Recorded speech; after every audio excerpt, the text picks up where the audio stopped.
Shaw. Make sure you subscribe to TNAIW channel. Stay close. Ladies and gentlemen, you are now listening to the Talking Nonsense About Impact Wrestling podcast. Cross the line in 3, 2, 1. What is going on, our Impact fam? Welcome to episode 109 of the Talking Nonsense About Impact Wrestling podcast. My name is Geoff, and alongside me this week is the king of the power rankings. You are the OG of the power rankings. He is the Zicky Dice to my Johnny Swinger. It's Lucha, everybody. What's up, Lucha? Excuse me, sir. My name is Violet. Well, hopefully it's not Justin, because holy shit. Someone doesn't like a Justin, but Lucha. I went with Zicky because you are the pizza man. You're younger than me. You're hipper than me. And I'm old Johnny Swinger. But before we get into a bunch... I'll allow all of these things. It's fitting. Of course, we know the chat will light up at some point. I want to thank everyone that comes and rocks with us. If it's here and live, twitch.tv/TNAIW channel. If it's on YouTube 3 days later, or it's on audio or wherever in between, we appreciate you. We say the same thing every time. It's one fan at a time, one friend at a time. That's not only for us. We are not the only voices for Impact Wrestling out there. There's tons of them out there. Go check them out. Support Impact Wrestling. That's what this is about. Building this community the right way. Difference of opinions and then working through them. And we'll have some tonight. I feel like there's some polarizing things that we're going to talk about.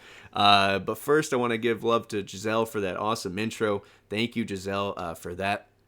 And then we said it. And thank you to Io for getting all of these, man. Brother Io, who is our Twitter man as well. Killing it there. You'll see him.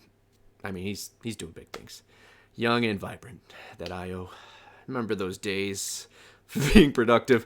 But anyways, one sign, one intro. This week, it's the Killer Kelly sign. So, as you pointed out, Lucha, I did look up after our treehouse conversation. Her lip does go the other way. I had it on reverse, but who gives a shit? She'll appreciate it. Fucking right. You. It's in the eye of the beholder. There you go. But guys, we got a hell of a show, a lot to talk about, a lot going on. Critical Sting, welcome back. A lot to talk about as far as Impact, obviously, and then a bunch of hot topics you guys threw our way. What's up, Millard? For everyone that watched us last week, we appreciate it, even though you give us the thumbs down. Who watches a live premiere and thumbs down? I don't know. T Hughes 1990, what's up?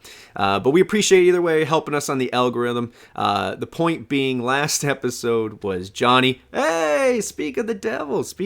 That's what we're getting to. Johnny, thank you for rocking with us last week. You'll see him more often on here. We hope it'll be an interchanging thing as Max is in and out. But you'll see the Tron for Impact in the bottom right corner if you're watching us on video.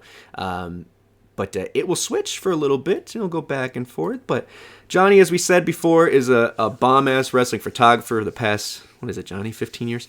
And here is some of the great work. I mean, this is just some. So check it out there. And make sure you follow him at Jonathan McClarty on Twitter and show him some love there.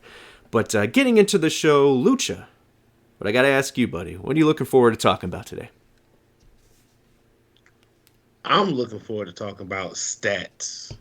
And I'm just looking forward to, talking about the show, complete kayfabe, suspending disbelief for 2 hours on a Thursday. And just, let's talk about what happened on the show, damn it. Let's put over Impact. That's the point, right? We're going to be honest. We always say it. Yeah. Pro wrestling, unbiased, transparent, honest. And there's going to be some things that we said. Johnny tagging himself in there in the chat. Make sure you go follow him and all his... wonderful photography endeavors. I bought in. And speaking of that, look out for Treehouse Season 2 coming up. LOLTreeNA coming up soon. But this is something you're part of. I said you're the king of the power rankings because you are the one that came up with the power rankings. When we first started, 109 episodes ago, almost 104. I don't know where we met. But we're going to get into the power rankings. Who are you looking forward to being on there? Speaking of that, Tia's in the chat. First off, shout out to the Tia. What's going on? And everybody else in the chat, there's more. But I'm just looking forward to seeing where the champs lie. there's a lot of controversy going on about champions, in the ranks. So I'm looking forward to see where they lie and if they're where they're supposed to be, to me. That being said, let's get right into the power rankings.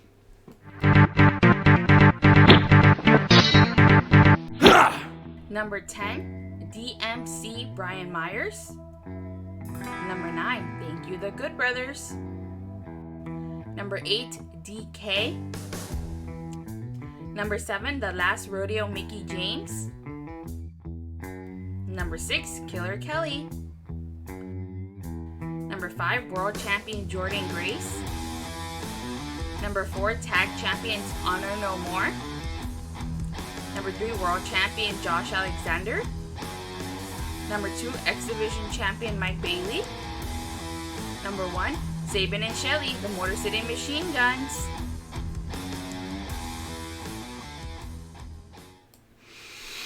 Oh man, we're having a laugh on the other side of this. And Lucha's also having, so it seems to be an aneurysm. What's going on, Lucha? You saw the power rankings for the first time.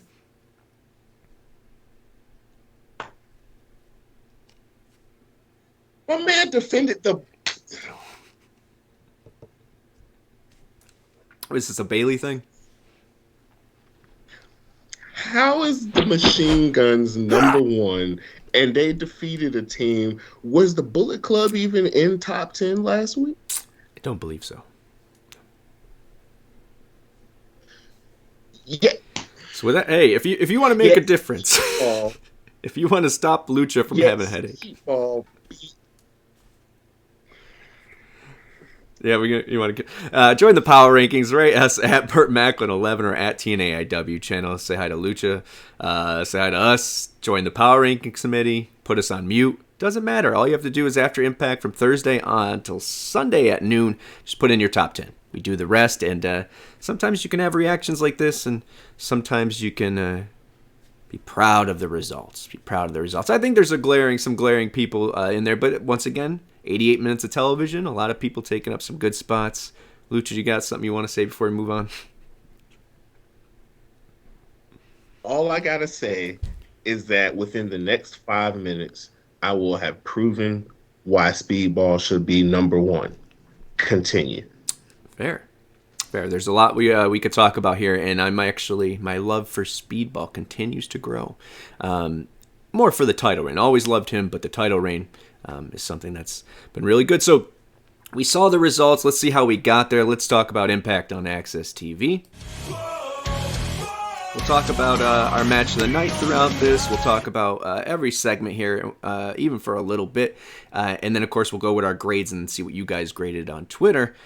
First, we're starting off with BTI, because that's where we start. Even if you just want to catch the match and catch Iceman Intel, at least check that out. Some of us start there, Lucha. Some of us. Now, I am not, I will admit, and I always say this, if you are an avid watcher of Impact, maybe the first 45 minutes aren't for you. But at least that last 15, and in this case, what I thought was, and we give him shit all the time, we thought this was good Iceman Intel. He said they're from across the pond, and they want to make it better. They will make it better. They will make it better. Across the pond will make it better. Where do we start going with our heads? I'll tell you where we went. And it wasn't there. We'll get to that later. But the match of BTI set the tone here. We had Yuya Uemura picking up the victory over Raj Singh. Raj Singh, smoothest theme song nowadays. At me on that one. Love our boy Raj. Yuya picking up the win here. I said this last week, Lucha. I want to get your little thoughts on it quick. Your little thoughts. They're big thoughts, but it's just short about. Jesus, man. Treehouse. Pretty cool to have the confidence from New Japan to put one of their guys who they fully see as being their next ace, being given to us, and us them trusting what we'll do with them, compared to maybe Okada or something in our past that we might have witnessed. Well, that's because, we gotta look at it. They put my man in the ring against the most electrifying man in sports entertainment. If you smell what the Raj is cooking. So, of course, the rub is going to be, is worth it. So, putting them in the ring against the Raj, yeah, everything should be smooth and gravy after that. And it was. He picked up the win. Good little match here. Good to see you. You're getting the victory here. Keep picking up those dubs one way or another. And then always love when Raj is on TV. Next, we get up to the main card, if you will. Starting always with the main event. I say the main event's always the first match of the card and always the last match of the card. They're pretty good about bookending them, man. And this was not an exception here. X Division title on the line. Mike Bailey successfully defending against Mascara Dorada, who seems to be a hot commodity right now. He's performing elsewhere. Your thoughts on the match? I know you have some stats, as you said. Well, my notes here. All right, we're gonna talk about Speedball. Not only was that match a banger, the Clash of Styles was beautiful. Speedball picked up a hard-fought victory. He also picked up his 8th title defense, his 8th successful title defense within Impact. They were making a big deal out of that on commentary, and I was like, I wonder if that's going to be like a thing. So I went to look to see who it was. Like in one reign, the most the most defenses in one reign. From what I got, Aries has the most in one reign from that 2011-2012 run. Okay. Where he cashed in. He had 11. Michael Shane and Kit Cash have 7. So he just passed them.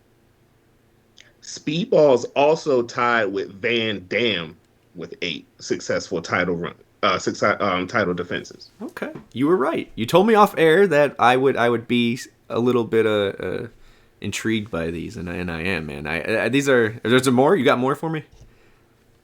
Yeah, let's keep it going. Keep it going. Just got one more. Tied with 9. Josh Alexander and Rich Swann. You know, and I don't want to jump ahead too much because we'll talk about it when at number 5 here when Bailey and Scott goes on his whole whatever. But the company he's obviously now passing and that he's within right now is no pun intended. It's phenomenal, man. And part of that we can say is a little bit of what the X Division used to be. I mean, you barely on Wednesday nights it passed up every 2 weeks for sometimes, and so. What this company has done, well, we'll get to it. But for this X Division feels like it's in a very good place. And part of that, to cement that, is that 2 of the guys on there is from this regime's X Division champions. So pretty damn cool to look at that. Cool. Bravo, my friend. But after this, it can't just be a match. Of course, we have to have shenanigans at the end, some nonsense, as Matthew Raywalt likes to say. And Kenny King, King, comes out and attacks the 2 of them. This obviously going where we kind of been alluding to, thought that this was going to happen. Some kind of big X Division announcement or match. And this was kind of another continuation of that, right? Kenny needed something to get that ball rolling. But next up was a big segment. I want to get your opinion on this because we already joked about it. VBD, I titled it, What's My Name? Because, look, even before the Doring situation, once again, shopimpact.com. Buy Doring's got a new shirt as well. Go buy that. Support the band. But even before he left, we thought that there needed to be some new blood in there. Masha, something that could change. It was a little bit of VBD had lost its luster a little bit, right? Well, taking a lot of L's. Big L's too, so they needed something. And this really has sparked my intrigue back in them. I want to know your thoughts on it in general, but maybe where you think this is headed. I think more people, right, obviously are going to join. I honestly have no clue where it's headed. Like, I can't tell you for shit, but Fair. all I can tell you is I would have popped if when he was asking those people, what's my name, if someone would have said Showtime. Yeah. I just needed it. I would have lost my shit. But other than that, I have no idea where this is going, but I'm here for it. Yeah, and that's part of this, obviously, we're spoiler free as well, and these are one of the great instances where we'll never know the result of this because they're all filmed way outside in East Bumfuck. So I'm happy to go along for the ride for this, man. And once again, it's just something so small and different that brings attention back to VBD, because it is a viable brand, man. They've done their time and for 2 years, putting work into that, selling shirts, being recognizable. So I'm glad that there's an evolution to them, and I hope soon enough Dorian could be part of that again. So, but yeah, I love it, and I feel bad for Justin's. Next up was something I was talking about as far as the X division. Bayley and Scott talking the shit here.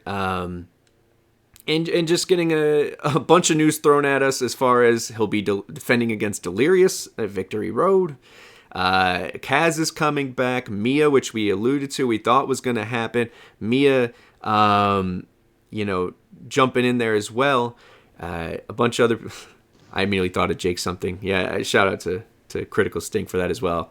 Yeah, I thought that it would be the natural next person to join. You need a new big man. He's still a hot free agent. It would be smart. And kind of continue with that X division. So it looks like they're finally, I don't know if the depth's been there, but Bayley's really MO has been beat the next guy. There's no feud. There's no who's a contender. It's just who's next up, really, for him with his title reign. There's no like Alan Angels and all these people that he's beat, Rocky Romero. There hasn't been, like, besides Trey, a real, like, to feud to it. And part of, we did the Impact Zone not too long ago about depth charts. And when you look at the roster, even though it's a small roster, obviously, they have a lot of X Division guys who could be viable options at any time. It was just how they were booking it. You really didn't know they were in the X Division depth. They were just kind of, and this really put a spotlight on the X Division belt means a lot. These are all the people you've already beat. Here's some more coming at you. It really put an emphasis on and made a point to yours that maybe Bayley should have been number one. So we got possible number 9 next Friday. If he can get past Delirious, that's possible number 9. And whoever at Bound for Glory, that's 10. So my man could be right up there with Aries. Another thing real quick before you keep going. Nope, never mind. No, you sure? It was gonna come off. It was gonna come off as if I was, supporting crack. Fuck it. Crack is whack. But watch the SummerSlam match with British Bulldog and Bret Hart, and if what Kenny King is trying to spread is true about Speedball being a crackhead, the fact that he can put on these performances as a crackhead, number 130. Okay. Not only is it a monumental run, but hey, you should be number 1 on Power Rank, because that's what's most important. Crackhead Bayley. Jesus. Lucha, nice to have you on the show, buddy. Next up was a surpriser of a victory here, because Decay defeated Maclin and Moose. I really enjoyed this because the initial thought is, and once again, I give no shits if they're working together. It doesn't intrigue me. It doesn't matter to me. They're both insanely talented people, and by their intros alone, man, it's like, these are 2 damn stars as far as Maclin and Moose. Decay as well. Decay plays, and they are what they are. It's awesome. But it was cool not to have Decay be the feeder, because I firmly believe if you are a viable tag team who was tag teamed even for a year, you're always better than 2 individual stars, right? I just feel like that's how it should go. And in this case, it did, but also it played into the Sami right after thing. Mind you, microphones, guys. Come on. We got to get... If you're going to have someone talk in the arena, you got to get that microphone to be legit. But other than that, it was they basically, Sami hacked both of them, showing Moose was talking about screwing Maclin, Maclin talking about screwing Moose. Thoughts on how this all played out, and if you enjoyed the segment or what they did with this? I did like the segment, and I mean, this is kind of one of those things that it's one of those examples of why I love Impact so much. Is like they do the obvious right, and like they make the obvious like Yep. important, because you and your mama knew that one of, if not both of them, are going to turn on each other. That always happens in those type of situations. But the fact that they're putting so much of an emphasis on who's going to do it first, or that's a good wrinkle. Yeah. So it adds that mental game to the violence going in. Yeah, I mean, because we're obviously getting Barbed Wire Massacre. That's the outcome. We get it. We get it next Friday. We get Barbed Wire Massacre, which is going to be dope. And yes, the investment wasn't there of like, oh, I hope they stay together. No one really cared if they. We knew it was coming. We knew they're not going to work together forever. We figured they were working together. That part didn't matter. But it's these little things, the little big things that Impact does that makes it more interesting. It's like, okay, yeah, obviously we knew that it was going to happen, right? Or the dissension was going to be there. Unless, then we'll get to that about Moxley and stuff. But if this is the outcome, if it's just these three guys in barbed wire, there had to be, it can't be 2-on-1 the whole damn time. So it was nicely done. And once again, yes, audio could have been better, production could have been better, whatever. But the fact that we took it out of, now this is transition, I like to call them transitional segments, where we had a match, and then we had something literally play off of it. We rolled right into it. There's no cutaway fade, anything like that. And to take layers, we have two guys in the ring. Now we have Sami on a balcony, if you want to call it that. I don't know what the hell you call it. In the stands, whatever. It expands the impact zone instead of feeling like you're in a rinky-dink arena. So anytime we could expand the universe, for lack of better terms, I enjoy it. But besides for that, yeah, I thought it was pretty good. Next up was we get a replay of the Taya match with Chelsea Green. And then it's Jessica, Taya, and Rosemary talking about distractions. We are distracted. You're distracted. We like each other. Whatever. I have no clue where this is going. I know we'll talk about it within the comments, so we'll skip this one as far as where we think it's headed. But aesthetically pleasing. I love the black and orange. Makes us, everything looks good, sounds good. But I'm hoping it leads to more tag teams. We'll get to that. Next up is something I know you'll want to talk about, Lucha, which, there we go. In the segment 9, Killer Kelly defeated Lish with Tasha on commentary.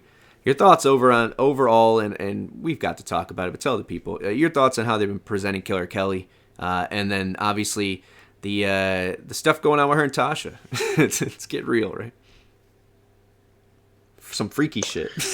Yeah. Boom, boom, boom, boom. Wow. Flava Hub.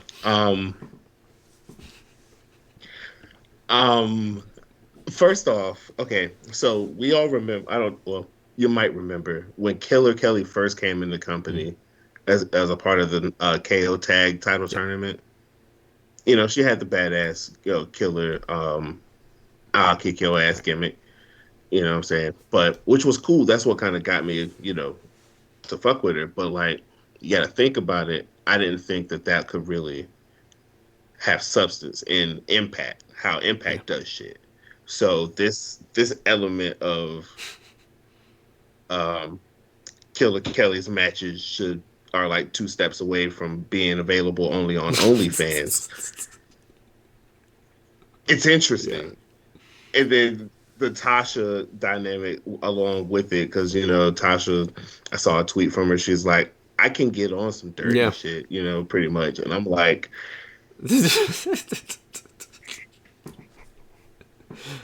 so I'm very excited for Tasha and Kelly. No matter how many matches it is, the more the merrier. I'm just talking about wrestling. I don't know why y'all are being perverted. But yeah, it's also speaks to the depth. We can have a feud that feels like there's some kind of dynamic other than, oh, you hit me, or you broke up our tag team, or you whatever it may be, right? Or you attacked me in the back. We can have a feud with 2 knockouts with depth with I'm trying to think, some juice behind the story, rather, is what I'm getting at, and not just be a throwaway feud and make both of them feel important in the process. Does that make sense? Like, I feel like they do a great job of making everything have something. Does that make sense? I don't know. Maybe I'm trailing off, but it just really speaks to the depth of the Knockouts division, where none of these two women are not even the title picture whatsoever anymore, right now, right? And they're still killing it on something totally different that has nothing to do with just I don't like you. So it's really cool, man. I do want someone to fact check to see if Fire and Flavor eliminated Killer Kelly and Renee Michelle in the tournament, or if, because I know Kelly had a one-on-one with somebody and she lost, and I want to know if that was either Kiera or Tasha. It's actually just for that's a good callback. It is a good callback. Yeah, I could not tell you if there's a gun in my head, but lost to Jordan. Wow, critical sting with the quickness. Kelly Renee lost Shout to out. Jordan and Jazz. I'm seeing some good things in the chats, guys. Thank you very much, and thank you to whoever's watching and hitting those thumbs up, man. We're hitting our some numbers there, and we appreciate that. 350 to YouTube, I know because I said it, they'll actually go down as they generally do. But 350 is the goal for Bound for Glory. But there's some really cool stuff in here. I always say you guys are the lifeblood of the show between the comments and the chat. But we got some good stuff in there. Aries as his Bailey's opponent, right when his reigns is about to hit. That could be something interesting, BFG. But what else we got here? Give me that. Datila says she doesn't mind the machine guns being number one. Killer Kelly has a lot of potential. Yeah, I don't either. Super Bubba 2004. What's up, man? But Welcome. What's that? I don't mind the guns being number one either, but on any other week that doesn't include Speedball making history. Yeah, fair. And then Critical Sting says the fact there's three non-throwaway KO matches on Victory Road says something. That's what I'm getting into. I'm off today, but yeah, man, it's just the depth and then the delivery of that depth, not just saying, here's some match, and dig it. Now here's another one that we're going to talk about, man. And this is why I feel we're at least somewhat of kindred spirits, Lucha. Everyone's applauding this. And I was cringing. Joe Hendry is back. It's not about him being back. But this thing here, man, felt very Voodoo Kin Mafia, really old TNA that used to make me like, oh, I love you, TNA. I'm a day oneer, man. But when you're throwing these things, shots at, oh, he bit him. I get it. Okay, the CM Punk fight, we got you. And then the quality of it was I don't even want to say it's entertaining because I don't want to try to pander here. I was not a fan. I know your thoughts will be a little more clear because we kind of talked about that, but why don't you deliver that, because I think you had a very, very good point. Well, first of all, I don't mind. I mean, normally I do mind when there's shots being taken to other companies from other companies about shit that happens. I'm just like, yeah. Ugh. It's always an eye roll, even when everybody does it, like when everybody does it. So I would, at this point, since everybody does it, I wouldn't have been mad at Impact doing a shot at that. That would have been fine. But the fact that it was in this effing segment with a guy that was supposed to be in a hospital bed, and then the joint that's got his pulse is a fucking iPad that's like on a stand, and like, dude comes through, everybody's high-fiving, dude picks up his dead hand, high-fives, and it slumps back down. I'm like, oh my god. Yeah, I just don't like this version of Joe Hendry. Yeah, man. Yeah, he said, Parkside said, just wait to Geoff till Joe Hendry's the DMC. That's the positive aspect. I'm going to get to it. Is that I really feel like, especially with Brian Myers, what he said on Twitter, it feels like that's the direction, right? This guy, they just started TikTok. They want to have this guy. And I'll switch back to what your point was. I'll direct you back there as far as what we're going to talk about, the ROH stuff. But it's not Joe Hendry. I think there's a lot of prospect. He's a put together guy. Has generally decent promos. Can work. Younger. Dig it. Always love to have a little British flavor on the show as well. It's not that. I'll let Lucha speak to that. But I think where they're going is this is the guy that can try to get them a viral moment. And for that, will always support what Impact's doing to try to grow. Okay. At the same time, this was just so I don't even know the era, but about a few years back, man. This was rough for me. It was rough. And I have a sense of humor. I appreciate things. I get where there were some things that were kind of humorous. But the cheesy quality of it, I think, hurt the cause there, man.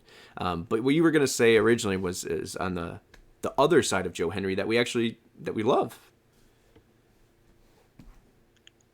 I used to watch WCPW every now and again, and that's where I first saw Joe Hendry. Like, I honestly didn't even see him in Ring of Honor. I saw him there, and I remember he was a dude. He was there for the most part for a while, but then like he became a dick and turned heel and got his squad called the Prestige, and like all of them had belts.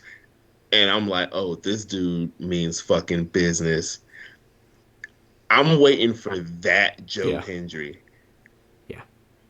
Like, you imagine, since Impact's in love with, and I mean, I have no problem with it. I'm down for nostalgia. Bringing back old shit, bringing back a new British invasion headed by Joe Hendry at some point.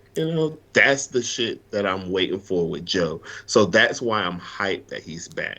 But this shit, get it off my teeth. Yeah, man. It was, look, I'm always for it, but I just think it just set us back a little bit. And it really didn't do damage like that. I'm not saying it set us back in the eyes of people. It's one of those moments where we don't have to rely on anymore.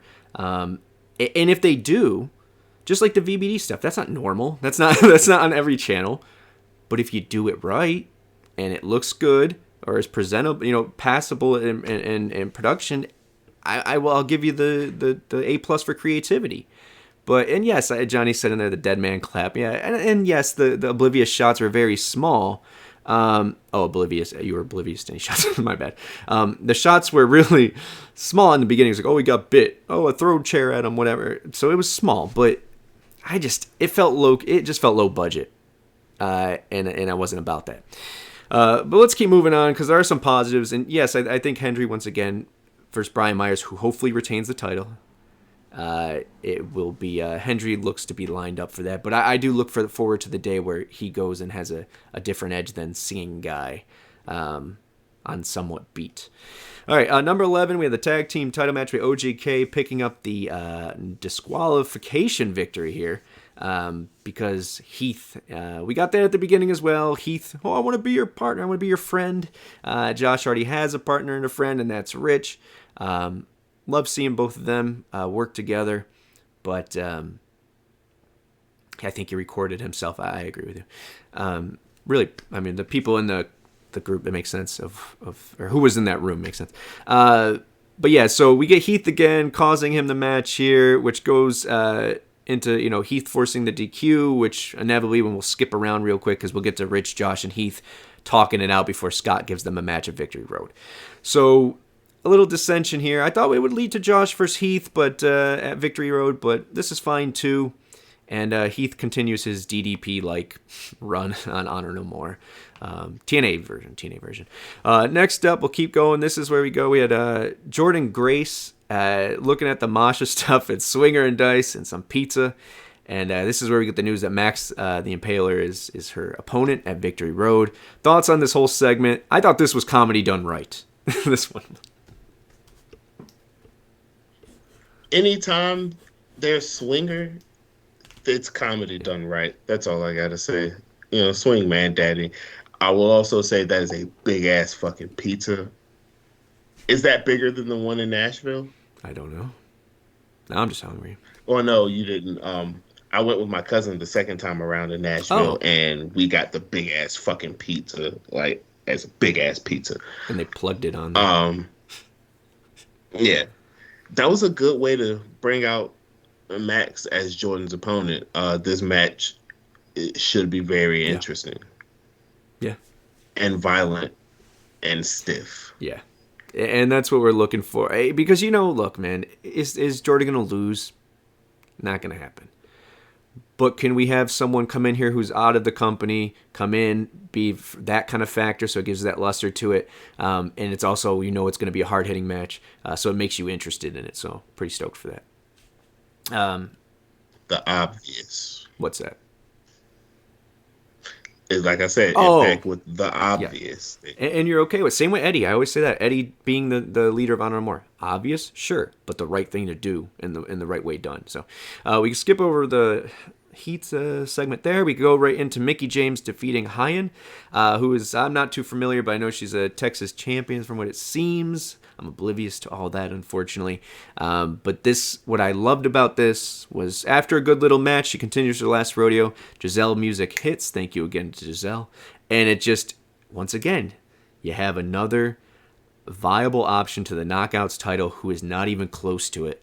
And having a feud at Victory Road, now a match with and crossing paths with Mickie James. So good for both of them. And I thought this was good for Gisele to stick out. Let's see what else. Do you want to keep going, or I got something for that? Nah, I ain't got nothing for that, really. I mean, it just looks like. Well, I do have one small thing. It does seem like that's going to be a good little either opener or pre-show match, or whatever they put it. It's not going to disappoint. I know that for sure. I did not know that they kissed, or that Mickie threw one at her before she got out the ring until I rewatched it earlier. Like they had a little face to face, and then Mickie went and pecked her one, and then got out the ring. All right. Didn't catch that. I'll have to rewatch that and see if you're accurate. Yeah, man.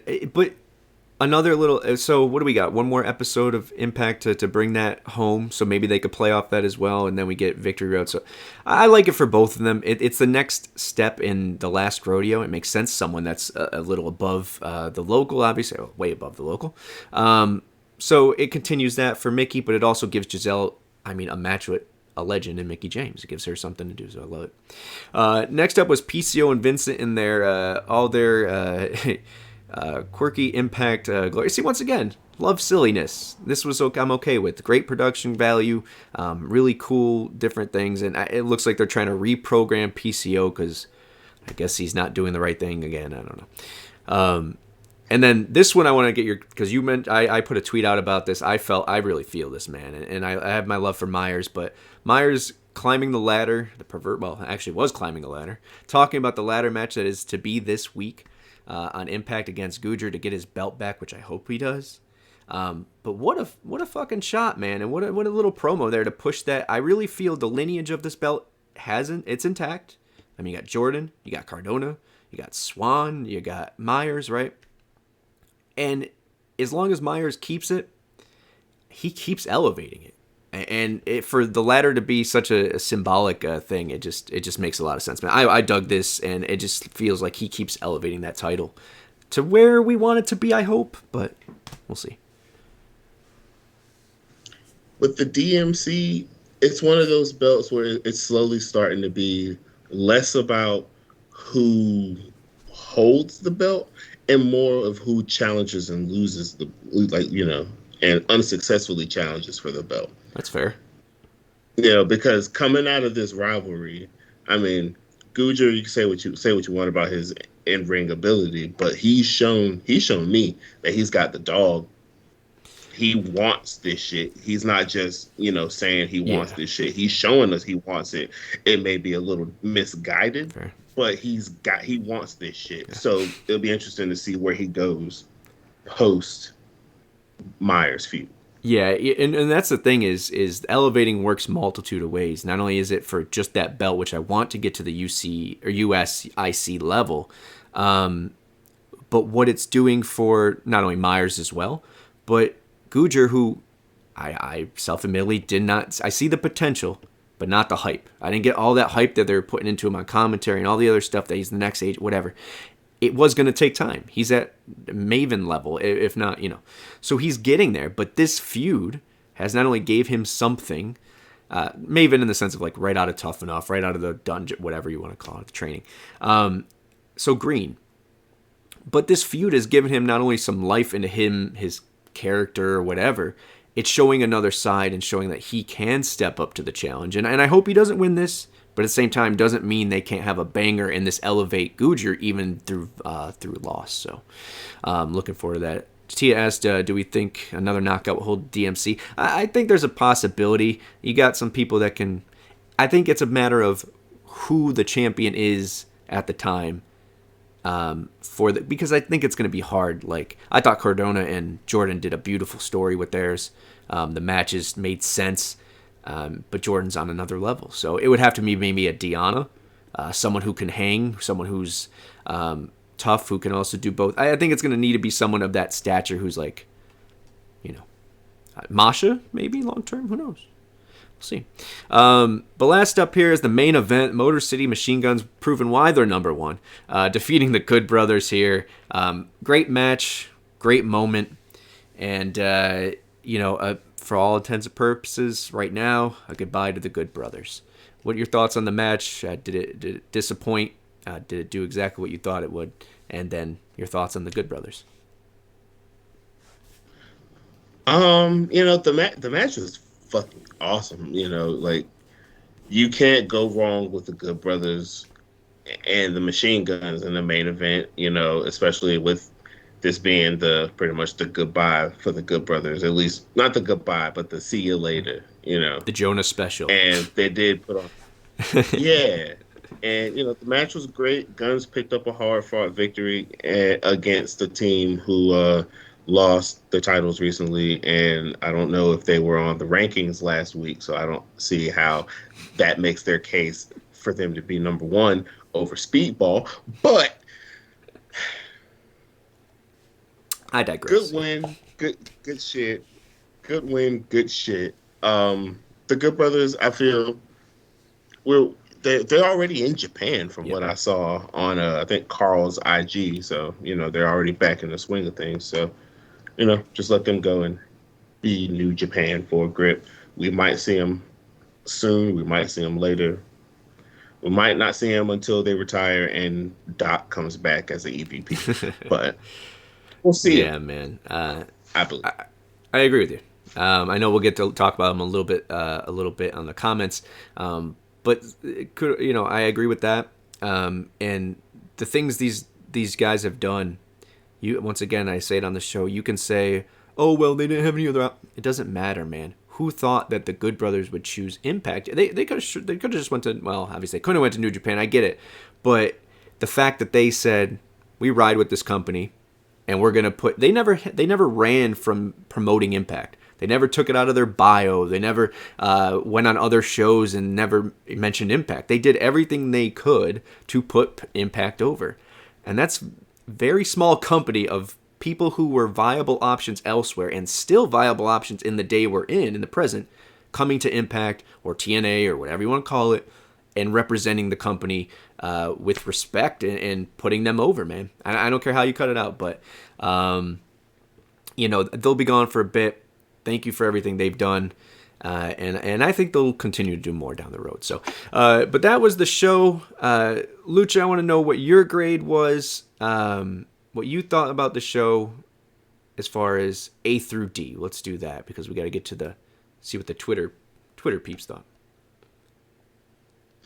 The Twitter sphere. I'll give it a smooth B. Knocking on the door of the A. There's a lot of story progression going on with a few things. So the Myers and Gujar match is on Impact, not Victory Road. Yeah, it's already filmed. That's a damn. But we are spoiler free, so no one in the chat ruin it for me. I don't know what's happened. Yeah. Spoiler free since '83. But it was a good match. I'm hyped for Victory Road, and I do like that we got a lot of rivalries that are building now that have time to breathe and build heading towards Bound for Glory. So Bound for Glory doesn't come off as like a clusterfuck, Yeah. Like it feels like a season finale. Yeah, I like that. Put it that way because, one of the things that was a glaring issue when you look at the schedule, it's like, damn, it's Impact Thursday, Victory Road. We have a couple more Impacts, Bound for Glory. Like, it's like we're in, hunting season. And it could easily have been where Victory Road was just, here's Victory Road, here's Impact up to, okay, let's get to Bound for Glory.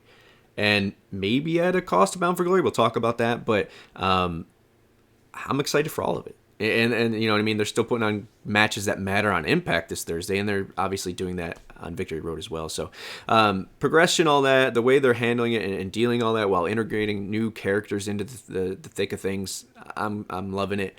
But I'm with you. It's a solid B for me. And that Joe Hendry thing really brought it down. To be real. But what did you guys I know you guys like the Joe Hendry thing, it looks like, everybody on the Twitterverse. So but what did you guys rate it? We got 0 little D's, so that's good. Thank you to the trolls for not hitting that. Pause. What's that? That just sounded reckless. 0 little D's. But go on. Yeah, it's intentional because we always get someone who has the nuts to put on Impress D for no reason. So, yeah. Super Bubba in there giving it a solid A-. Is that what it is? Yeah, that's fair. And that's where I was. I would give B+, A-. It's just that Joe Hendry thing. 74% went with A and are with you. 23% went with B and 3% with C. Fair enough. Fair enough. Once again, it's your opinion can be different and still valid. And maybe you like bigger scale stuff. Maybe you don't like Joe Hendry. Maybe who knows what it is. So all points matter, but cool to see 74% rocking with A. All right, so that was Impact on Access TV. Now we get to your guys' hot topics. These are your hot topics, meaning these are literally from you guys. You comment on the YouTube page, we will use them. Let's hit it. So there you go. Smoke alarm. These are your guys' YouTube comments, and we might not always agree, as I said, but we appreciate it because it does take a lot to put your opinions out there for people to inevitably shit on, including my own. So I appreciate you guys. Thank you for rocking with us and keeping the comments alive. Let's go into something, though, that really isn't a comment and something that PW Insider broke. We put it on Twitter as well. And everyone seemed excited about it, man. Impact Wrestling making a big backstage hire in Lou D'Angeli. Sign Guy Dudley, for my old heads out there. But also from his time for ECW and behind the camera. Working, you can see guys there as well for working for WWE. And everything in between, man. His knowledge and his skill level, it seems to be something that everyone likes to brag about, no matter where he works. So that's something good. And the fact that he was hired for marketing specifically, it seems. He was a consultant for a bit, it looks like, and now he's a permanent exec VP at Anthem and is in head of marketing. So, you know, once again, we've said it. Yes, could the marketing get better? No doubt. But people working with budgets that they have, I'm surprised a lot of shit gets done. This looks like they're using the money, and we'll talk about that in a second because we're going to keep going along here. But people getting the idea, the same thing. Impact isn't a $1 billion company. It just isn't. The budget they use when they're in the black, they use that money, they get back to the black. Boom, boom, boom. It's a viable, sustainable business, Impact. And I think that's the first time we could say that in a very long time. Maybe since even before day one or day one and on. So we're in a good place. But what this says is that the money that opens up or comes in, they use in spots. And I think this was a very smart one. They waited to strike on something that would really matter.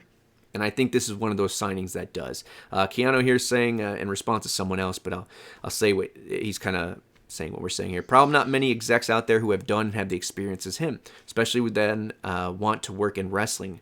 Impact are extremely lucky. This is a big score. Slowly but surely go back to pre-COVID levels, all about not rushing things.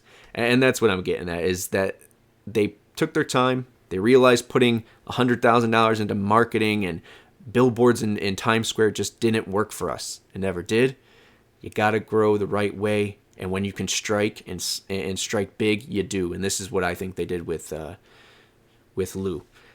Sal here from @WrestlingRap saying, "Good brothers, money well spent."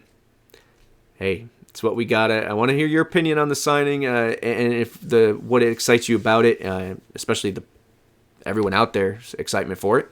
But also your thoughts on that. Good brothers, yeah, they might not be here, but that money opens up. And that D-Lo might not be here, unfortunately, but that money opens up, and it seems like they're using it in strategic ways. Yeah, I'm most definitely a fan of the money going to not necessarily, filling the roster because, we got a lot of people here that are over or that need to get over. So to, bring people in to constantly push them down, that seems kind of counterproductive to me. But yeah, seeing the money go elsewhere to like behind the scenes type things, like office type things, I'm all for it. Um, um, when it comes to the hiring, to be quite honest, like at first when I read it, I saw ex WWE and ex Cirque du Soleil, and I was like, "Oh shit!" Like that's dope. Like I didn't even connect to me that it was Sign Guy. Like I saw people saying shit on Twitter. I'm like, "Wait, Sign Guy?" And then I went and Googled dude's name, and it came up that he was Sign Guy. I was like, "Oh fucking shit!" So I kind of popped a little bit more, but I mean, either way, it was a double positive pop, so you can't be mad at that. So it's got to be a good thing. Yeah, I'm interested to see where the changes go, like not what they are, but just where they go. You know what I'm saying? That's what I'm. Yeah, and with the Cirque du Soleil, I always say it wrong. No, I think I said it right that time for once. That experience. And then wrestling, kind of the same thing in a way, but it's about that creativity and putting on productions. That's big deal. So if it helps not only in the marketing aspect and getting some different venues or whatever it may be, or we're gonna wait and see, that knowledge of what Impact is, which is yes wrestling, but it's also, I don't want to say entertainment, but it's a full show. It's a full-time event when you watch Impact Wrestling. So he fits that niche, whatever. And happy to have him on board. So pretty cool. And everyone seemed excited, which is nice. A nice little buzz for everybody. Switching gears here a little bit. Maclin and T Romano718 here says, put Maclin in the fucking main event scene. And then Wrestling Simulations right behind him. At Victory Road, he is in the main event. This is something we talk about. I think, once again, I said it earlier, Maclin comes out, he looks like a star. The character is over.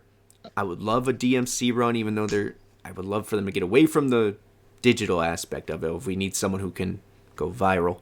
But I want him to have that mid-card big victory before he goes to the world scene. But yes, he's in the main event at Victory Road. He looks like he should be in the main event and hang with Moose and Sami.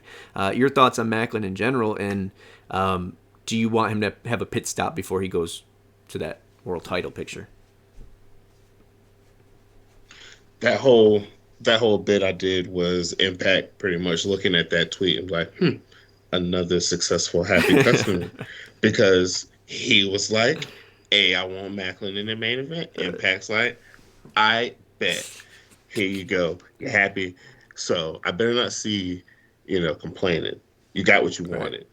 I got what I wanted because I'm all for Maclin. I'm all for this inevitable clash of Maclin and Josh Alexander. It seems like we're on the way to, because they just mesh. They seem like their gimmicks mesh together so well. They feel like big deals. So and their styles. It's a lot of. They're both very reckless. Josh has a little more wrestling behind his recklessness, but it's reckless. So I'm interested to see how we get there and where we get there. Yeah. Maybe hard to kill. That just sounds too perfect. Oh, so you're under the impression that Josh retains no matter what at Bound for Glory. That's where you're... I mean, he could lose and then get it back. It's fair. Because I'll share my Bound for Glory thoughts with you off air. Okay, we'll talk about it. But as far as this, I see Super Bubba 2004 coming in here. Steve Maclin came a long way. I'm not saying he needs to beat Josh, but he damn deserves a shot at it. That's fine. Once again, I say the same with Masha. Like, Masha's a runaway train. Once we see the full Masha, which we will see at Bound for Glory, I'll probably change my tune and say, man, okay, just give it to her. But I think for her knowing what she can do, and we haven't seen yet an Impact, it's okay for her to lose at Bound for Glory and then have to change her mindset and then strike it and win afterwards. But same with Maclin. I think there's nothing wrong with that. You got something, Lucha? I'm kind of jealous that Masha didn't get the same like slow build that Maclin got, because like I can imagine, not only Masha running through the women, but like how she runs through them. Like Masha ran through the women in a squash match type base, and the next thing you know, she's at the world title. Versus Maclin came in, he had a couple squashes, then he just started like shooting for the fucking moon on who he wanted to go for. And like we were saying, you can get over by more ways than just winning. And look at all the people he lost to on the way to here. It's like almost like with every loss, he got more and more dangerous. Well, see, yeah, I agree with that. I think there's a lot of things that go into the booking of people. Once again, Masha's newer coming into the company. I think she was signed as if the treatment of her was as if she wasn't a big star. But people that watch her on the indies know how special a talent she is. So it's kind of like the Speedball if they had just went with him getting squashed and you never get the full taste, and then we're now getting the full taste and you're like, oh shit, she's the real deal. I think it's just a different way of doing it, but I think backstage things play into it. Not that it's drama, but contracts and when you were signed and who's on, the depth at the time. But I think Maclin's had a hell of a run. I mean, Critical Sting in here. Never thought I'd see myself say that former Steve Cutler should be fighting for the world title, but here we are. Here we are. And you know what? I'm okay with it. Let's move on here. Best Side 92, welcome back. Josh and Eddie feud doesn't seem like the big feud at all. Probably doesn't help that Eddie, the challenger for the title, pretty much needed help to defeat Heath last week. That's not the best way to make fans hyped to see Josh versus Eddie at Impact's biggest pay-per-view. Lucha, I see you questioning life. Thoughts? No, I was trying to read it on the Villaintron 5000, seeing what the question was because my eyes are terrible. But I mean, I'm not saying I disagree, but I'm kind of on their type of time, honestly, with the build for the main event. More though, I mean, yes, dope. It's Josh versus Eddie. We know that's going to be good, but I'm not really a fan of the story. And also, I kind of feel like this is just the beginning of the story. I'm going to go in with my off-air notes, but that's why I'm being patient about it, is to see what happens after. Yeah, I agree with you. It's not like, it's not a matter of, and I once again said, I think Eddie's, he's 39, he's still he's Impact, right?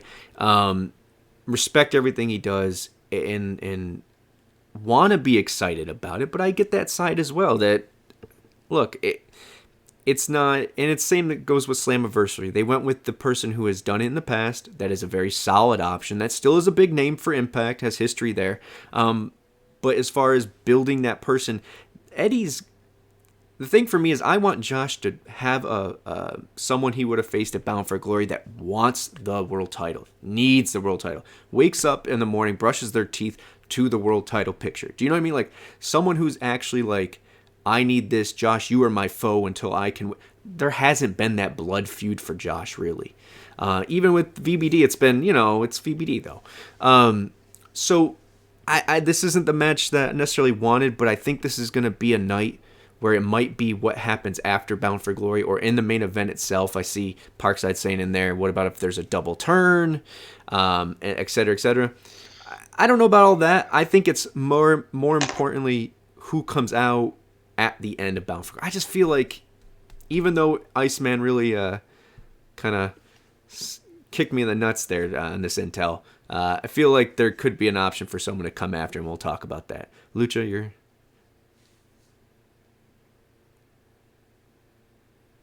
I'm going to keep that interesting. Someone brought up a double turn. Okay. Yeah. And I lost my other point that I had. I was just once I heard someone bring up the double turn, I was like, oh yeah, that's the time that I'm Really? on because yeah. Josh and Honor No More? No.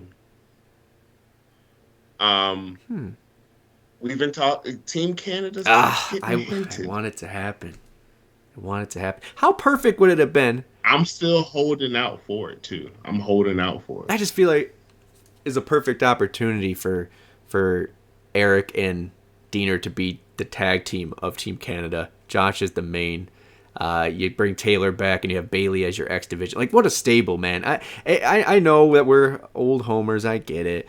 But a heel version would be even better. I think that's what more so needs to happen. And Josh turning heel is fresh, and I don't want Josh's title reign to end, to be honest with you. I know Io says all the time, a year run would be really cool for this dude and for what he's done for the company. But I understand at the same time, changing it up. I just would love to see him change his personality to Angry Josh, and we get a run as that. So it does bring more interesting, but we'll see what happens. But what I was getting at the same time is I feel like Bound for Glory is going to be a 1 through 11 or whatever it is match card that is just, I want to see every match on there. So if your main event is just the icing on the cake, is just a banger for the main event, I'll take it when you have Masha versus Jordan. You have possibly Bailey versus one of these 9, maybe Kazarian. Who could it be? You know what I mean? So there's a lot of options there, and I think we're going to get OGK versus Motor City. So I think there's so many really damn good matches that will sell this card or pay-per-view. I remembered my thought. As far as you said you want someone challenging Josh for the world title that like lives and breathes the world title. The crazy thing is, even as a heel, Eddie Edwards should have been that, or should be that, or can be that, because he has all the motivations in the world. I just don't feel like we're I don't think they exploring it deep enough to make it seem like Eddie is more of a viable possibility to win the belt. Yeah, I think the booking comes into play. I think there's also one glaring thing, and I love Eddie Edwards, and I have since ROH. You can see it on the Tron. I was right along Johnny Way shooting that stuff. Well, not all of it. Love you, Johnny, but most of it. I've always loved Eddie. Loved the American Wolves. It's just Eddie's strong suit is not bringing home pay-per-view. It's not talking. Talking sells, and Eddie's improved tenfold. He's amazing between the ropes. He's good as the leader here, but it's that promo. And I think that hinders a little bit of what you could do. I thought these haven't been bad, but I think you can still do something. I just don't know how Honor No More. Hell yeah, Parkside. What's he saying? Eventually see OJK versus the Wolves. That'd be dope. Yeah. Our buddy Gary here says, great shows. Yeah, as always. Thanks, buddy. Victory Road stuff will probably lead into Bound for Glory. As far as Impact getting more fans, I think they will get more fans by word of mouth and not signing a big name free agent, since there's not a lot of them out there. Yep. Agree with you, Gary, and thank you as always. One of the things is, do you just same with the marketing? Do you gamble on a billboard in Times Square for X amount of money? Do you gamble for a big free agent for X amount of money, or do you build it the right way and invest in the right things? And marketing, I think, to me, is the bigger thing, because the word of mouth and the marketing go hand in hand. Kicking up crickets. Are you outside? What's going on? No, I'm in the shower. That's right. I forgot how it used to be. I have my window cracked a little bit. But yeah, no, I don't think it's swinging on something big. I think it's building, and I think Joe Hendry's a good signing, but I don't know if this is the way I'd use it. All right, Best Side 92 as well. I like Mia being in the X Division match. I enjoy that as well. Hopefully she wrestles more often in that division. We'll see if she sticks with Impact. I think she will. Bailey was great as usual. Good wrestling for most of the show. Just some storyline feuds aren't really as exciting as they should be. Fair enough. When it comes to Joe Hendry, it seems like another Zicky Dice type of signing, especially with that cringe segment he had this week. So Best Side 92, we don't always agree, but we agree there. I don't know if it's Zicky Dice. I think Zicky doesn't get enough play and maybe credit for what he does, and I think he has some potential there. But yeah, I think Joe Hendry is I don't know, man. You're familiar with both their works. What do you think's the bigger prospect here? Joe, right? I mean, I guess it depends on how you look at it, like which way you're going. Because I mean, as far as the kayfabe we're talking about on the TV show, you know what I'm saying, who could be the future of the show type shit. A bigger part of that, Joe Hendry, knowing what I know about how I've seen Joe Hendry be in the past, I would pick him there. But then, I mean, it's not even a slight at Joe on this one, but like I've seen Zicky. Zicky's a fucking hustler out here to get him and his brand and all this shit over. So like, as far as that team of marketing, and all that stuff, he could be most definitely a big asset in that department as well. I think that was something that Scott and the guys in Impact like about him. That's why he stays around. Yeah. I mean, I think that's a great point, is that the hirings of the wrestlers aren't just based on, hey, this one's a great wrestler, here's what we could do with them. Sometimes it's, can they check off all these boxes? Do they hustle? Do they do other things outside of this? Do they have other talents, not just, hi, I'm wrestler guy, but they are creative? Impact, it really is, to me, a very creative-filled brand. Not only from, obviously, the writing team, but also from production, and then, of course, the wrestlers. I mean, like you said, Zicky's doing his own thing, and he has a character. It depends on how they book it, but right now he's sometimes most entertaining part of the fucking show sometimes. So, in those little segments, right? I mean, not all the time, but you know what I mean. And, or sticks out. He really sticks out with whatever he's given. You could give him a couple lines, and that's like, oh shit, this guy has something. And I feel like the more of those kind of people, the better, because they carry their own weight. All right. Same with Swinger, because Swinger, you could say the same thing, but you just replace that hustle with knowledge and experience in the game, and they're equally as important to what Impact's trying to do. Impact shouldn't get like a gang of free agents, because like I said, people that are pushed will get buried. People that need to get pushed will get buried, and then we're the never-ending cycle of bitching and complaining. Like let's rebuild the house that AJ built with some new bricks from these new cats that's out here. Let's do it the right way. Yeah, and I definitely think we are, man. If you look at it, I mean, Josh, I always say, is our Joe. You got Ace, who's our AJ, Bay, who's our Daniels. I think Bailey's our low key. Like, I think there's, I can see the parallels of what we're building foundation. And I'm sure if the knockouts were out from, day one, we could say that, is Deanna the Gale? Is Jordan is the Kong? We don't, I think there's so much real good talent here, but yet only 88 minutes of television, to your point. You can't just keep bringing people in who are one dimensional or whatever. And I think they do a great job of finding cats who can do everything. Speaking of that, oh yeah, especially when they get cats like Johnny Swinger over, because when Johnny first signed, it was the biggest eye roll for me. Yet I bought a Swingers Palace T-shirt. I almost wore it today. I love this place. Like Swinger, the gimmick where he's on the fucking ring cart thing. Oh my god, money.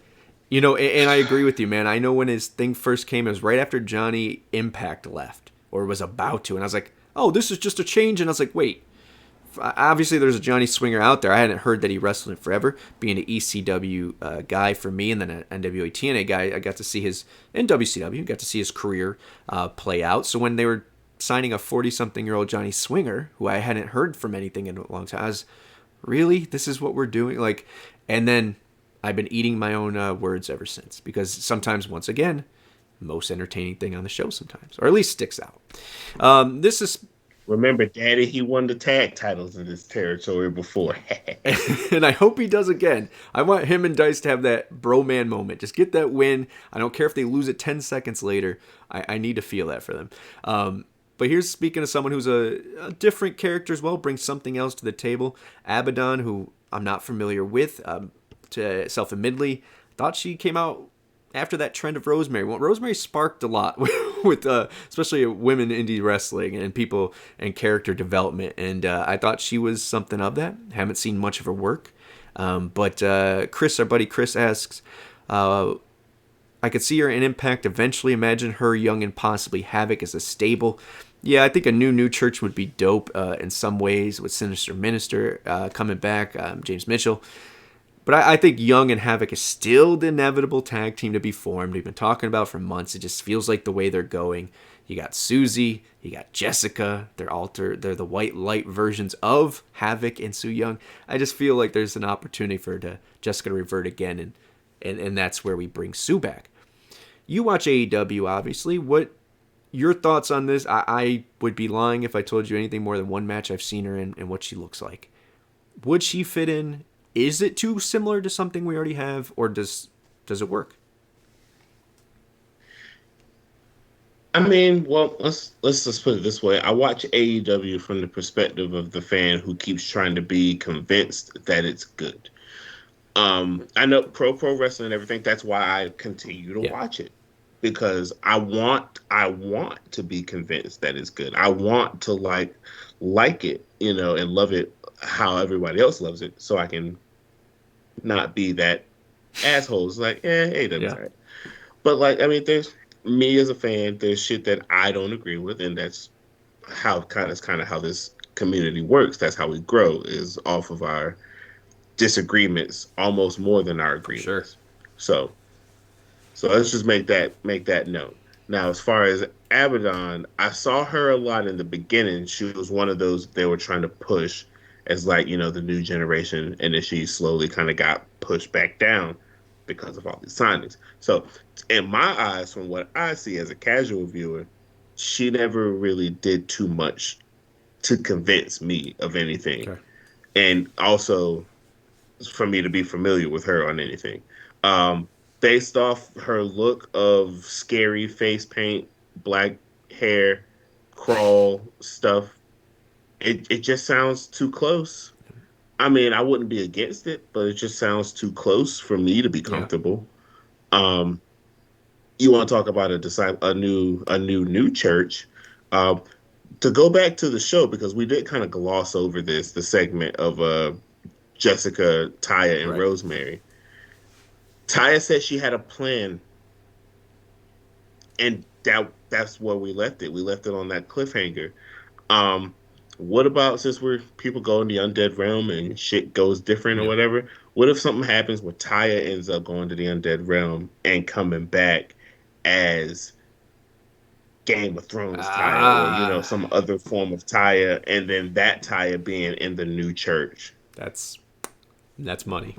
And I know we had slowly talked about that, or a little bit off air, talked about it. I don't know why I said slowly. That's how I feel, slowly. Yeah. But yeah, talked about Taya. Like, she's had kind of a ton of different small iterations of her character since day one of being an Impact, last time to now.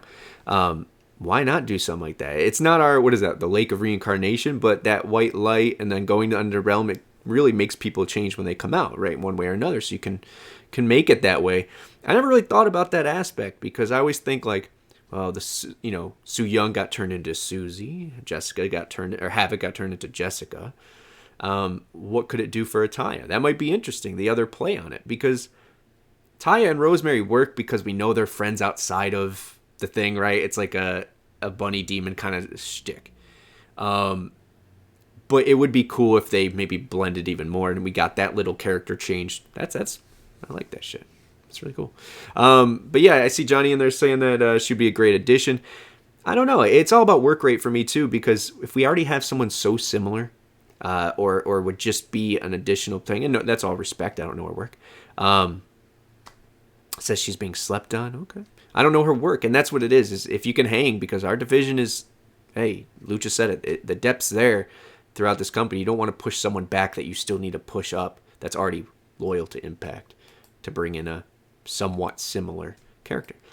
Next up, Doll99 says, Mike Bennett saying his unfinished business in the WWE. Yeah, that's exactly what Impact fans want to hear from their new tag team champion. Hopefully Motor City Machine Guns or Ace and Bay win the tag titles at BFG. I don't agree, but I know there's a rebuttal I do want to bring up. I was looking for him saying this, and I don't deny, or, I'm not going to say he didn't say it. I don't know. But I saw on WrestleZone they had an interview with Matt Taven there, who's talked about his unexpected chemistry with Eddie Edwards and that trios of matches, which were bangers, and how well they've clicked from just being on the the Boston scene, the Massachusetts scene there. Vincent as well. So really kind of tale of two things here. Mike Bennett saying his unfinished business here.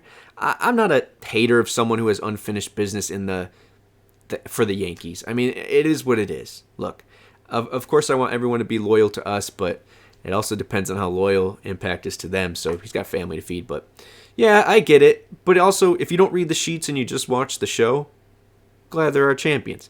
And then Matt Taven, of course, being a company guy who, I think personally would love to be a piece here, a foundation piece here. So, Lucha, your thoughts on that? Yeah, pretty much I echo basically the exact same thing you said, especially the point of, yeah, they are our new tag team champions. Like, let's just enjoy the fact that they just won these belts. So, we're about to have a ride with OGK as tag champs. Also, side note, what Parkside 7 said about Abadon being Sue's baby. Yeah, let's try to hold off. Holy shit. Yeah, you want that? I'm here for all of that. All right. Hashtag Abadon, Sue Young's baby. Or something. Someone come up with something clever. But Millard, I appreciate that, buddy. Abadon. I said originally I felt like Bray Wyatt should have been the dad of, obviously that's a big swing, but Bray Wyatt should have been the dad of Sue Young's baby. Let's see here. So we got through to Mike Bennett. Then we got a couple more things. One from Chris here, talking about last episode, and then mentioning likes my optimism. I got some here and there. Stretch a little bit. Maybe keeping that door open about Moxley teaming with Sami. Yeah, I think that would make sense. We could talk about it, but I think, as you said, Lucha, All Out really kind of maybe not change the plans, but put that on the back burner if that was ever a thought. But everything just lined up too perfectly because, Mox lost the belt. He walks off into the sunset. It came out he was about to go on vacation, and I mean, you think about it, he comes and fucking saves Sami at Victory Road, evens the odds post-match, and then you get a tag match at Bound for Glory. It's not too much extra work, right? You can still pull that off on the vacation and then just go off in the sunset and just kick it for a couple of months. It all was just too perfect. The breadcrumbs lined up too much. And I think... yes. Maybe there's still hope. We'll see how Wednesday goes. But yeah, that's a good point. Is that just because the breadcrumbs were lined up, and then someone obviously threw a chair at them and ate them. Bit them, and then here comes Joe Hendry's music. It doesn't mean that a tag team match as a I don't know. I just don't think that's too much work. I agree with you. As long as it doesn't affect, obviously, AEW. And then the same with Ospreay showing up at the end of Bound for Glory. That's what I thought, man. Iceman Intel, I said, cross the pond, will make it better. So I was like, oh, Will. It missed me, Will. And he's obviously English. And Aussie opens there. It just made too much sense. And it was Hendry. So maybe that's part of my Joe Hendry anger, is that it wasn't obviously Iceman talking about Will Ospreay. I just still think there's a possibility at the end of the day that he makes a run here, But speaking of the AEW stuff, Chris talking about the other night with NYC Franchise 718 had a brief discussion around Impact and AEW, which leads me back to, once again, the partnership, and can't help but go back to how the ball was dropped. How it could have been beneficial for some now on the AEW side of things. Well, I won't get into all that because I'm going to live in the present and move forward. I think for one reason or another, and I've talked about it extensively on the show, I think the relationship is warming back up. I think originally it was a one-off. Hey, okay, yeah, we'll give you whatever you want, which I believe. I originally thought it was...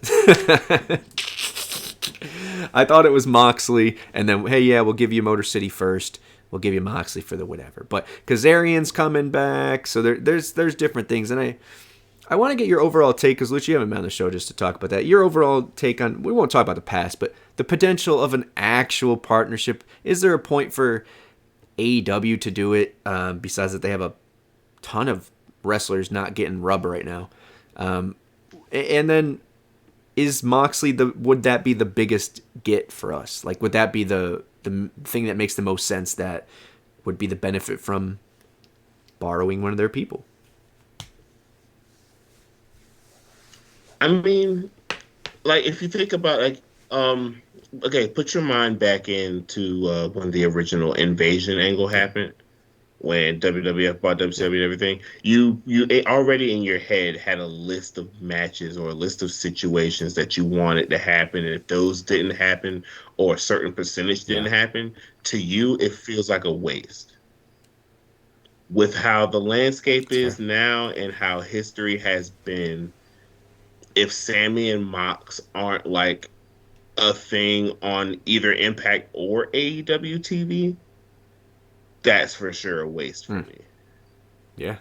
I think that's fair, and I think he just fits too well, especially with the Sami connection and what we know from outside. So maybe it's a indie dream instead, more so than a person who watches just Impact or just AEW, obviously. But I agree with you, and I think it's I'm cool with just taking the inevitable, or the once in a while guest star, as long as it fits and we're not forced to put them over and whatever. I just want it to feel like they came in, and that's what I feel like with Kazarian. I want to mention is the point I'll get to, is that's where I think it benefits AEW, is you got these guys that you locked into another year or signed for another few years in Kazarian's case, and aren't using them. Why not let them get some, let them bodies get some work and get some bumps in somewhere else, and then come back when you need them? And I don't think it hurts anybody in that case. And having people from AEW that come to Impact, and if they're booked, however they're allowed to be booked, right? They don't have to lose all the time, but they sure as hell can't win all the time. It's got to be fair game, because that's what helps Impact. If they just beat all our guys, what the hell's the point? So I think there could be a healthy balance where both of us get what we need out of it. But just because Mox fits, that's why I'll say him. But I just can't see a reason why Tony would say, oh, yeah, here's the Young Bucks. They're not doing anything. I don't see anything bigger or making sense for them to do that. So, I'll give them a clean slate, but yeah, you go. I'm sorry, I was waiting for you. Okay, no, I thought you were gonna wrap it. I wasn't expecting. But oh no, but but no, Mox is the one that I want. As far as thinking with my brain, as far as logic, but with my heart, and this is where I know this is not gonna happen, because it's coming from your heart, and it's never right.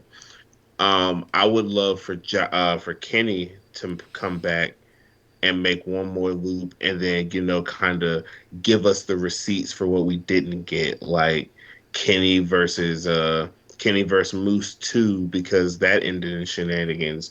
Kenny versus Eddie, Kenny versus Josh. I would love those receipts, but that may or may not happen. I just think there's a couple ways of looking at it. I told you, I don't think the bridge was that intact for a while. I think Anthem side was not pleased with what went down, and I thought Scott's over the top Shawn Hulk Hogan promo was a sign of that, where he was just over the top and, oh yeah, thank you Tony so much. It just felt like there was a little tension there, and obviously so we didn't get we didn't get what we thought we were going to get for one reason or another. Let's make that clear. But at the same time, I'm not counting W's and L's. I don't. That doesn't bother me. But as long as it makes sense within the realm of Impact Wrestling. So if they come in here, I'm not expecting them to lose all their matches, but I'm expecting them to come in as AEW guy and not just look better than our guys. That's it. It's that simple. Now, can the slate be wiped clean from last time? Can that taste be out of our mouth and say, oh, yeah, we trust Tony, for him not to just, oh, yeah, guys, actually, I need our guys to win it? I don't know.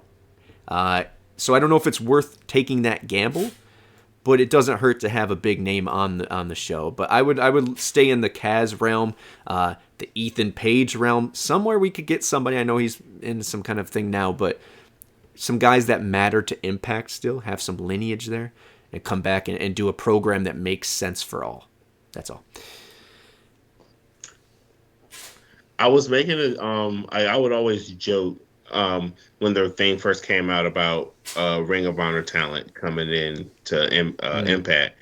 I was like, everybody's throwing all these Ring of Honor cats out. I'm like, guys, watch. It's going to be Brian Cage, because I think he technically is a Ring of Honor guy. But honestly, I would not be mad at Brian Cage coming back at all. Like, I would love for it. Like, I joked about it, like saying, "Oh, you guys wanted Joe or Claudio or whatever big ROH name.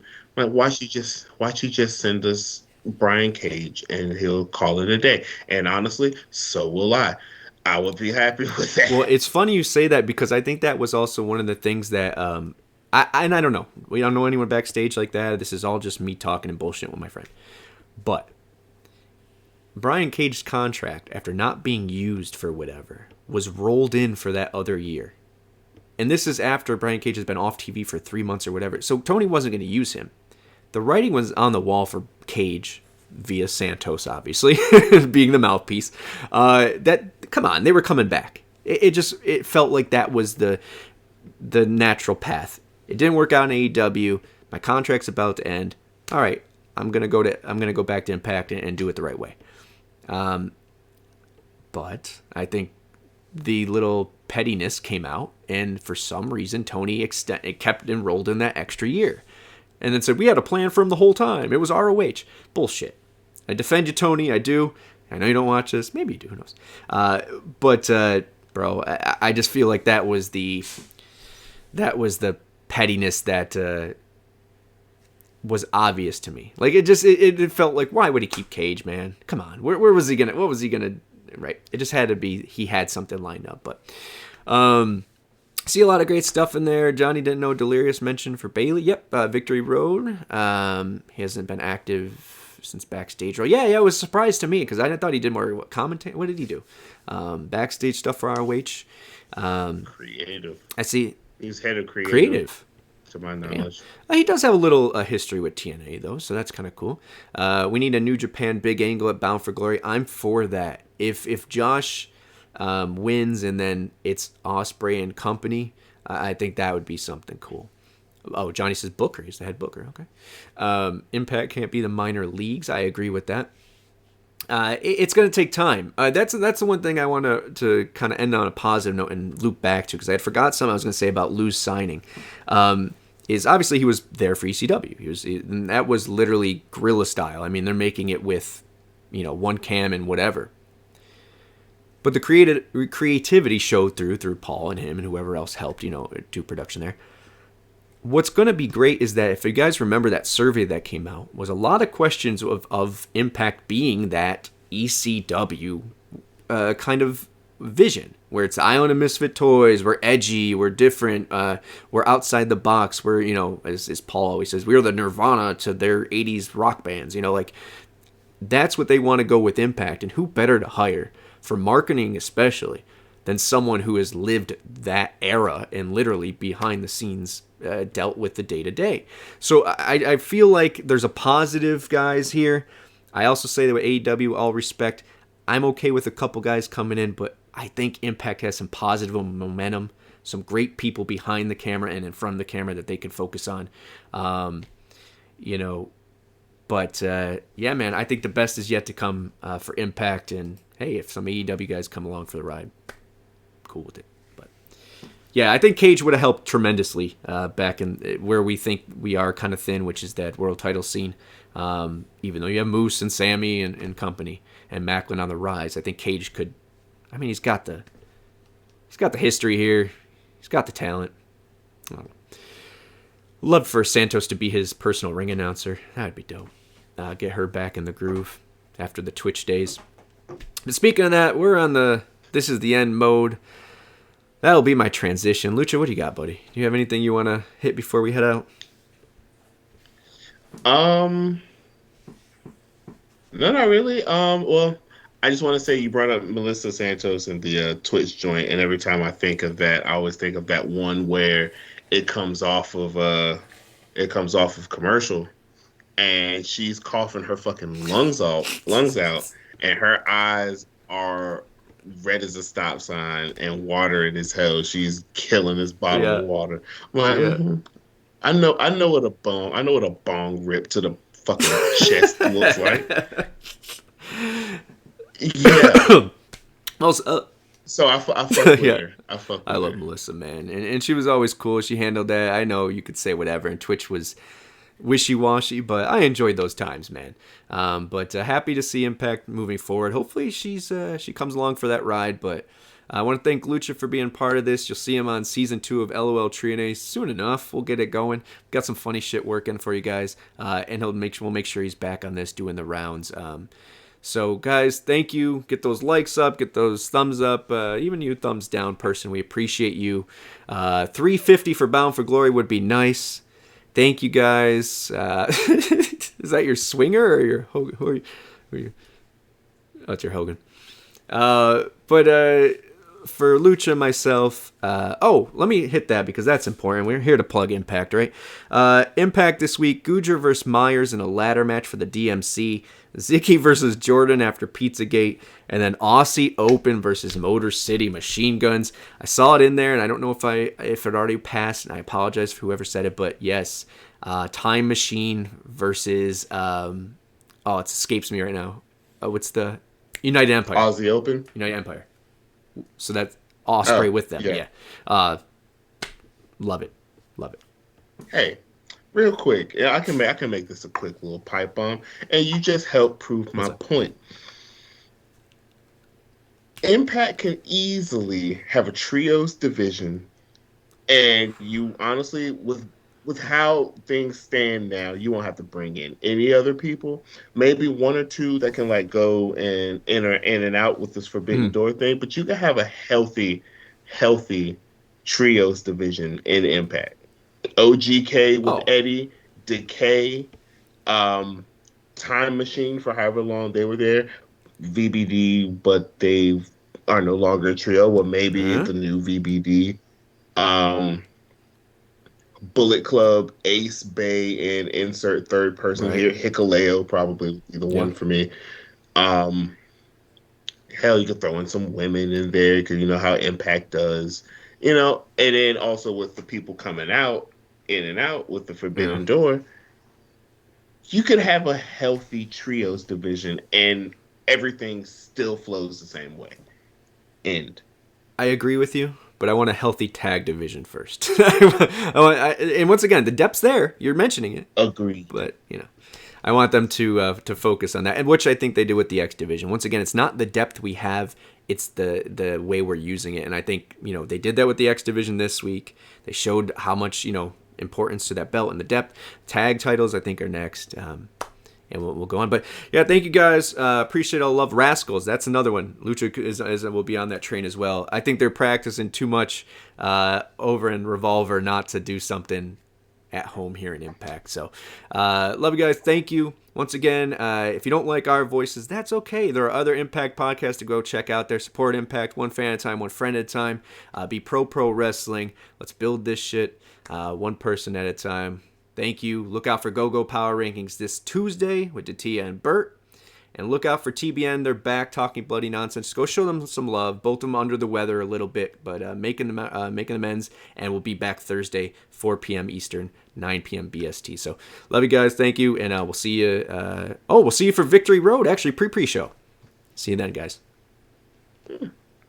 Shout out Diamond Villains. Shout out Mike G. Shout out Impact Wrestling.